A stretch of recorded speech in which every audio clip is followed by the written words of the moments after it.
Welcome to Daytime Ottawa here on Rogers TV. Certainly proud to say that we at Daytime focus on mental health throughout the year, but today is Let's Talk Day. So we're dedicating the entire show and focusing the entire show on mental health. We're going to introduce you to two wonderful mental health advocates who are doing incredible things here in our community. We're also going to introduce you to two organizations who offer mental health services. And that's exactly where we start today's show. We're going to speak with Leslie Scott. She is the Manager of Media, Marketing, and Communications with the Distress Center of Ottawa and Region. Leslie, welcome to the show. Wonderful to have you here. And on a personal note, just want to, ask you, how you've been coping during the pandemic.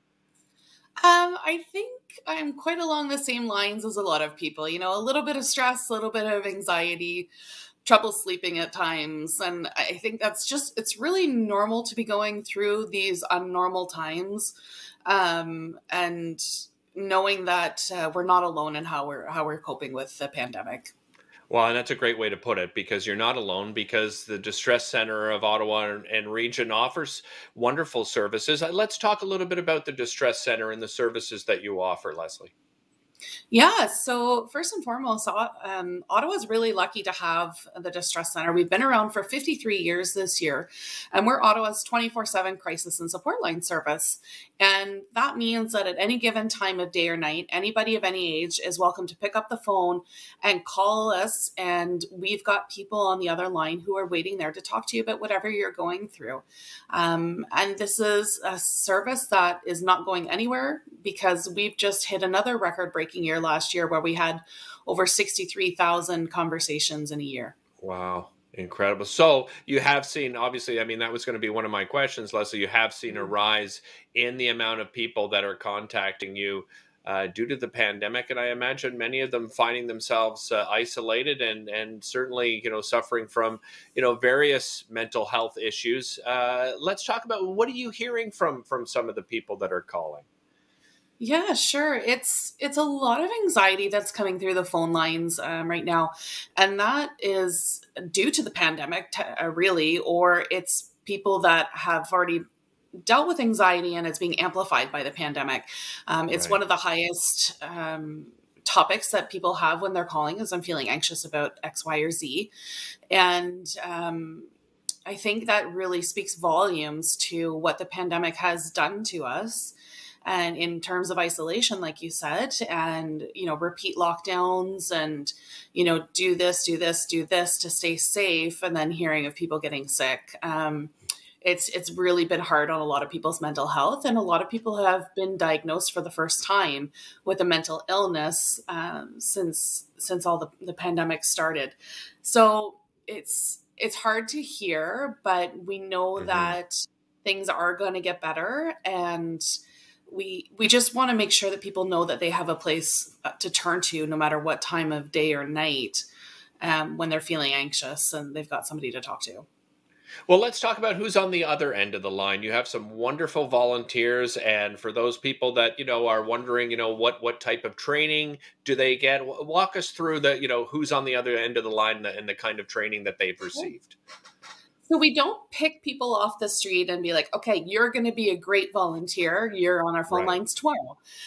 We have a really vigorous screening process, which includes interviews, a lengthy application.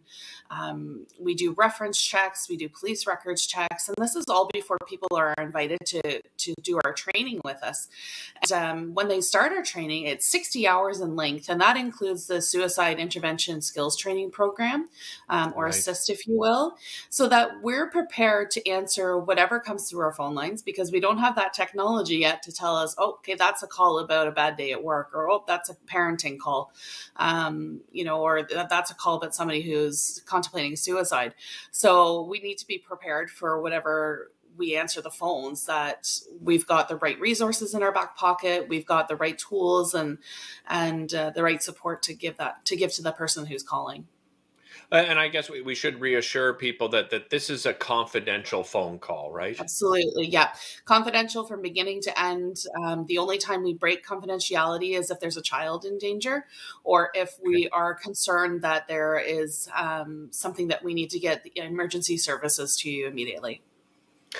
Some people aren't comfortable talking on the phone. We talked about this briefly off camera, and you offer services for those people that are more comfortable using different types of things like text and chat, right? Yeah, so we launched our text and chat in 2021 at the end of the year. And it has been a really great tool for people who have either a fear of talking on the phone, because that's really real and valid for a lot of people. And it's also a really great tool for people who may not have the opportunity to speak on the phone, whether that be that they're not in a position at home that they are Mm. safe to do so, or they're just a busy parent and having a chat conversation while they're working at the same time is just easier. Last year alone, we had over 2,400 conversations on text and chat, so we know it's working really well and that people are appreciating that new service. Leslie, you can't offer these services without the support of the community. How can people help support, whether it's through donations or volunteering their time? Donations are huge for us because a lot of people think that we are government funded, and we're not. So we are a not-for-profit charity, and we host fundraisers on non-pandemic years, but obviously we haven't been able to hold our in-person events over the past couple of years. So donations go really far right now for us. Anything from $5 to $5,000 is amazing. And those donations can be made right on our website. You can hold your own fundraising event from the comfort of your home and make a donation that way. And then, of course, volunteers. We always, always, always need volunteers. So we have every shift covered and that nobody's call goes unanswered. Excellent. Leslie, thanks so much for spending time with us. And I'll remind everybody at home again, that website is dcottawa.on.ca, and that hotline. If you're in distress and you need to speak to somebody, it's 613-238-3311. We'll be back with more right after this.